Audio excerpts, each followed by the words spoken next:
This is what you do on a stormy night with a small spaniel.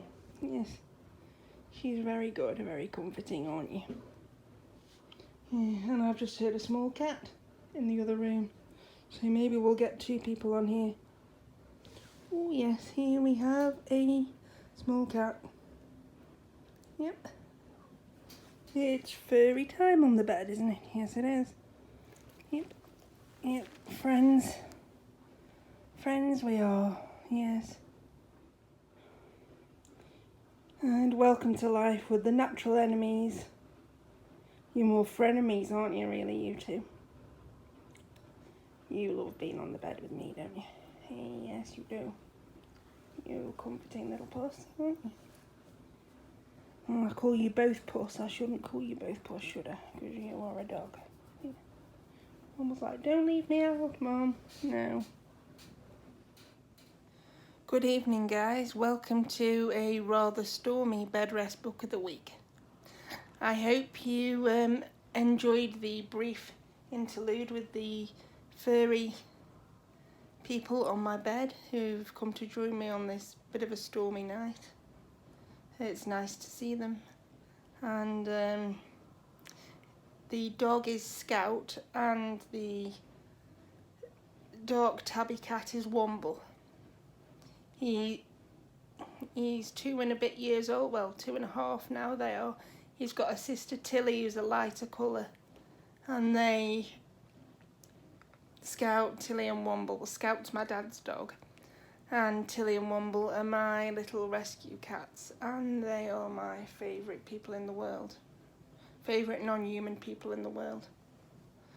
Well, I better get on with this review.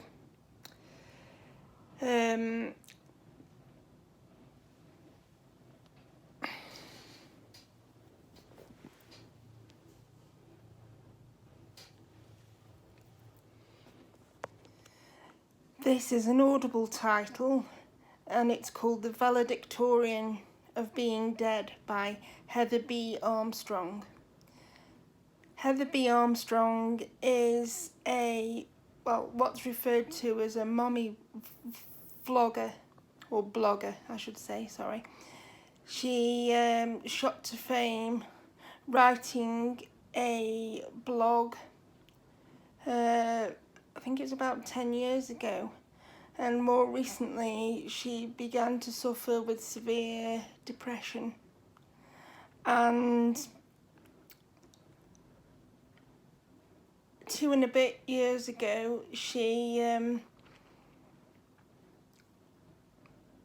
began a treatment, or it was a research treatment at the time, for intractable treatment-resistant depression.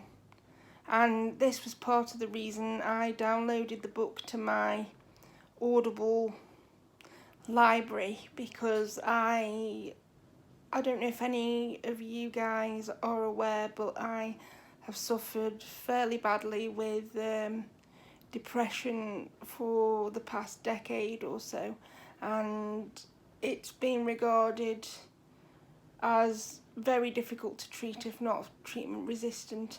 And when I've been looking at different treatments and so forth, I first came across a small study, I think it was an Austrian study some years ago, that used induction anaesthetic called isoflurane as a means by which to treat treatment-resistant depression. I've also discussed this study with an anaesthetist when I've been having surgery, because I wanted to know what he was going to use on me and if he could use something that might have a positive mental health benefit. In the UK they tend to use spectroflurane more if they're going to use this kind of anaesthetic, but anyway, so that was that. And I have personally experienced a sort of boosting effect of or a sort of vague remission of depressive symptoms when I've had a general anaesthetic. I think, well, and the logic of the whole process is, at least in the study I read, was that it shuts your brain down to a level. It's a bit like doing a hard reset on your iPhone, so that hopefully things sort of power up and begin to function more as they should in your brain.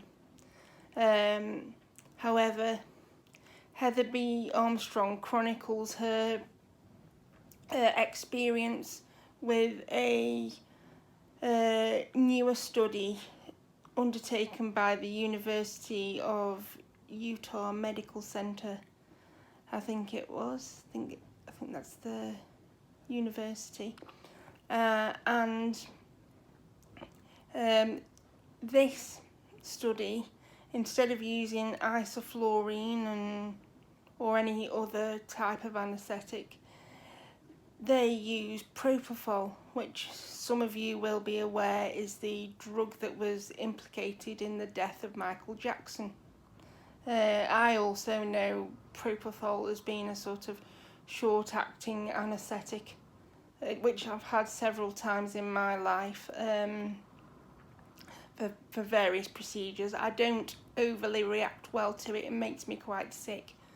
But I was very interested in the theory of this and the experience of being involved in this research trial. So I began reading, and I was enthralled from start to finish.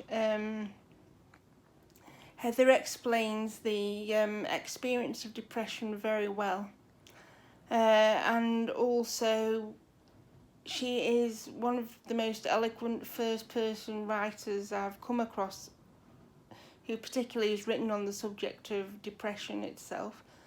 And it was very good to hear the experience as she went along, and how how the whole experience affected her and her wider family, and the eventual sort of outcome of the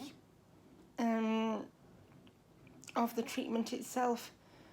The propofol, the researchers that dealt with using propofol for treatment-resistant depression used it with the aim of producing something called burst suppression in the brain, which again is similar to the other studies I've read about doing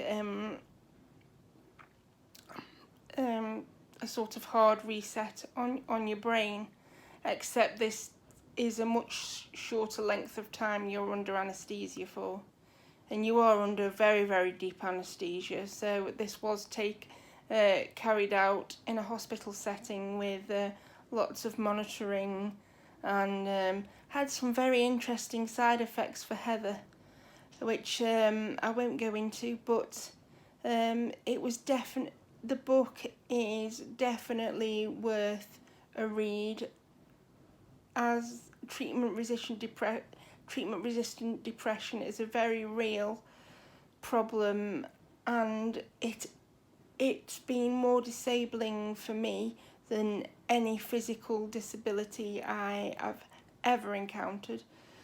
And I used to think that dyslexia was the most significant disability I faced. And although dyslexia has given me much depression and anxiety over the years in various situations, I think experiencing a prolonged bout of depression was one of the most horrific experiences of my life, probably next to the death of my mother. So, and I don't think many people understand the pure gravity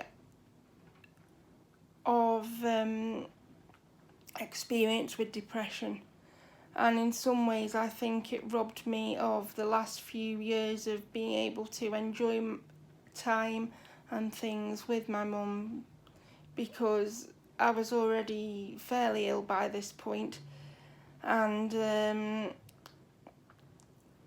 it would have been nice, or it would have been nice to be able to seek treatment for depression perhaps more openly. And it's definitely more difficult to seek treatment for depression when you have a disability, because they want to put everything down to disability, and it isn't always directly disability related. It can be an indirect consequence of being disabled, but it is by no means a sort of singular experience, you know, a singular causal experience. So I will put the details of the book below, and I hope you enjoy reading Heather's experience. She puts things a lot better than I ever could. So give it a download, or at least listen to the preview on Audible. It's well worth at least a preview, and I'm sure you'll be hooked. I'm so glad I found the book, and I hope sort of these kind of treatments that are much less brutal than ECT get more sort of mainstream uses and are more available for many more people, allowing people to live more fulfilled lives, and lives they enjoy, and lives they can be fulfilled in and be proud of. That's it for this evening's bedrest audiobook of the week. Sorry it's a little shorter and maybe slightly more boring than usual. I hope you enjoyed the furry component of the video, but I'll see you in my next review.